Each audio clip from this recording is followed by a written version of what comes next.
অন্ধ্রপ্রদেশ উপকূল অতিক্রম করার পর প্রবল ঘূর্ণিঝড় মান্থা দুর্বল হয়ে ঘূর্ণিঝড়ে পরিণত হয়েছে, যার ফলে উপকূলীয় বেশ কয়েকটি জেলায় ভারী বৃষ্টিপাত এবং সঙ্গে ঝোড়ো বাতাসও বইছে।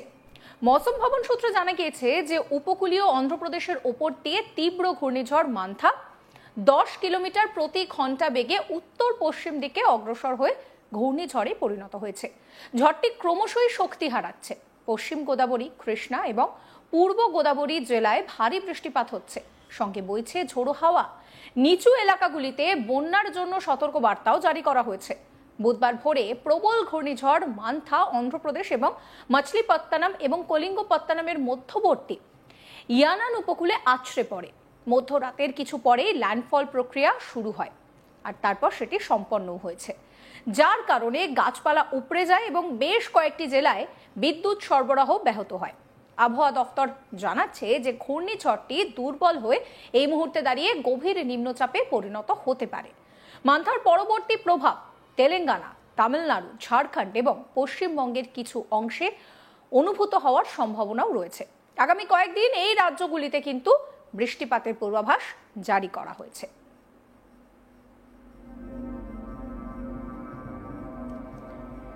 এ নিয়ে কি বলছেন আবহাওয়াবিদ হাবিবুর রহমান বিশ্বাস? আসুন শোনাই। ঘূর্ণিঝড় সিভিয়ার সাইক্লোনিক স্টর্ম মান্থা পশ্চিম মধ্য বঙ্গোপসাগরে অবস্থান করছে।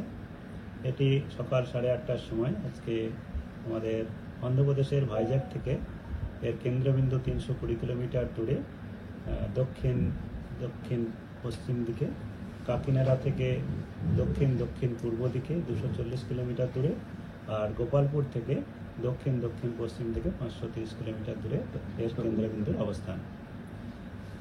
এই প্রবল ঘূর্ণিঝড় মান্থা এখন উত্তর উত্তর পশ্চিম দিকে অগ্রসর হবে এবং আজ সন্ধ্যা বা রাত্রির মধ্যে আমাদের অন্ধ্রপ্রদেশ উপকূল মছলিপত্তনম এবং নাগাপত্তনমের মাঝামাঝি আমাদের কাকিনাড়ার কাছাকাছি কোনো এলাকায় কোনো একটা উপকূল অতিক্রম করার সম্ভাবনা রয়েছে। উপকূল অতিক্রম করার সময় বাতাসের সর্বোচ্চ গতিবেগ 90 থেকে 100 কিলোমিটার প্রতি ঘন্টা এবং দমকায় সর্বোচ্চ 110 কিলোমিটার পার ঘন্টা পর্যন্ত যেতে পারে। উপকূল অতিক্রম করার পরে এটি ক্রমশ উত্তর উত্তর পশ্চিম দিকেই অগ্রসর হবে এবং ক্রমশ দুর্বলও হবে এবং ছত্তিশগড় পর্যন্ত এখনো পর্যন্ত আমাদের যেটা ট্র্যাক দেওয়া হয়েছে ছত্তিশগড় পর্যন্ত দেওয়া হয়েছে। আর এর প্রভাবে আমাদের পশ্চিমবঙ্গের বিভিন্ন জেলাতে হালকা থেকে মাঝারি বৃষ্টিপাত হওয়ার সম্ভাবনা থাকছে, তার সঙ্গে ভারী বৃষ্টিপাতের সতর্কতাও রয়েছে, আর অতি ভারী বৃষ্টিপাতের সতর্কতাও রয়েছে উত্তরবঙ্গের জন্য।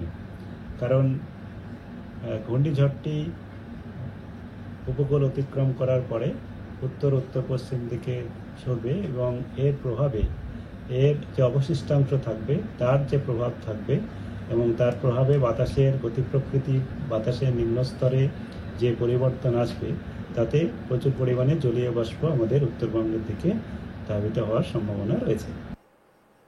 ওড়িশা উপকূলে ঝড়ের প্রভাব ইতিমধ্যেই পড়তে শুরু করে দিয়েছে। তাতে করে পুরীর মতো যে সমস্ত জায়গা রয়েছে সেখানে সেই সমুদ্র সৈকতে পর্যটকদের নামতে নিষেধ করা হয়েছে। ঘূর্ণিঝড়ের সামান্য প্রভাব বাংলাতেও পড়েছে।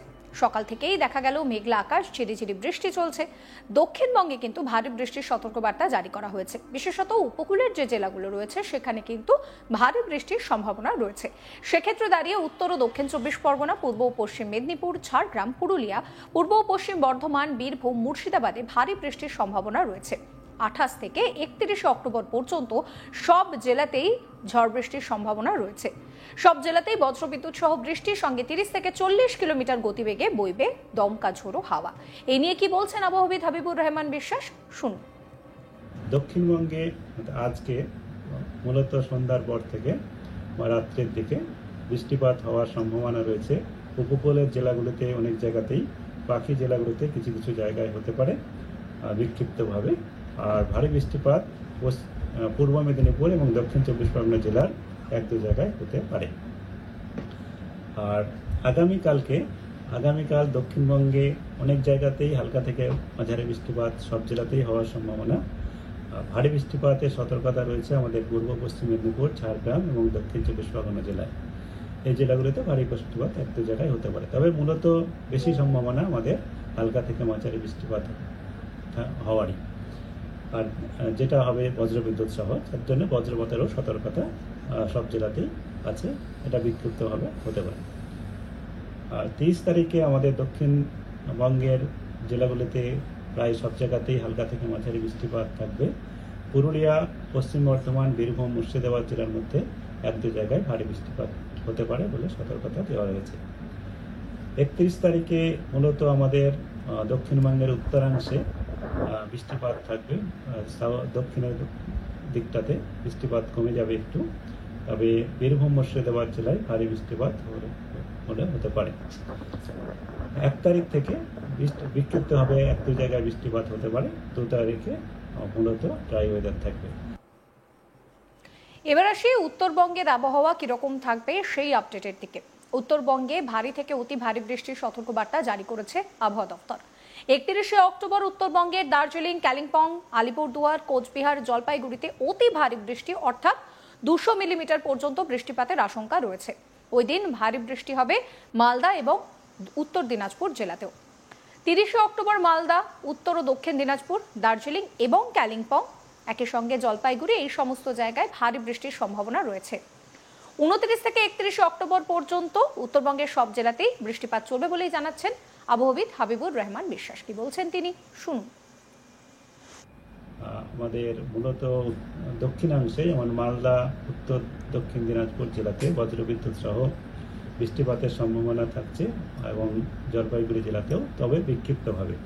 উত্তরবঙ্গে যেটা বৃষ্টিপাতের বেশি পরিমাণ হওয়ার সম্ভাবনা রয়েছে সেটা 30, 31, 1-এর মধ্যে, মানে 30 থেকে 1 তারিখ সকালের মধ্যে। 30 তারিখে আমাদের মালদা, উত্তর দক্ষিণ দিনাজপুর, জলপাইগুড়ি, কালিম্পং, দার্জিলিং জেলাতে ভারী বৃষ্টিপাতের সতর্কতা দেওয়া হয়েছে।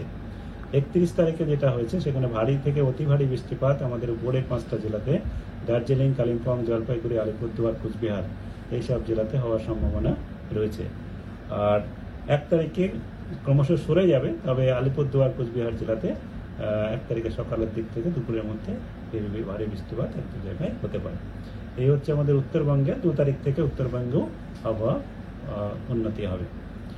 আচ্ছা, এখন আমাদের কলকাতা তার পার্শ্ববর্তী অঞ্চলে যেটা রয়েছে, কলকাতা তার পার্শ্ববর্তী অঞ্চলে আজকে থেকেই সাধারণত মেঘলা আকাশ থাকবে। এই সাধারণত মেঘলা আকাশ আমাদের 31 তারিখ পর্যন্তই থাকার সম্ভাবনা থাকছে এবং প্রতিদিনই হালকা থেকে মাঝারি বৃষ্টিপাত হওয়ার সম্ভাবনা। তার মধ্যে 29, 30 এই দুদিনে, কাল পরশু বেশ কয়েক পশলা হালকা থেকে মাঝারি বৃষ্টিপাত হতে পারে। তবে কন্টিনিউয়াস এটা বৃষ্টি সেরকম বৃষ্টি নয়, কিছুক্ষণ বৃষ্টি হলো আবার সাধারণত মেঘলা আকাশ, তারপরে আবার কিছুক্ষণ বৃষ্টি এরকম হতে পারে।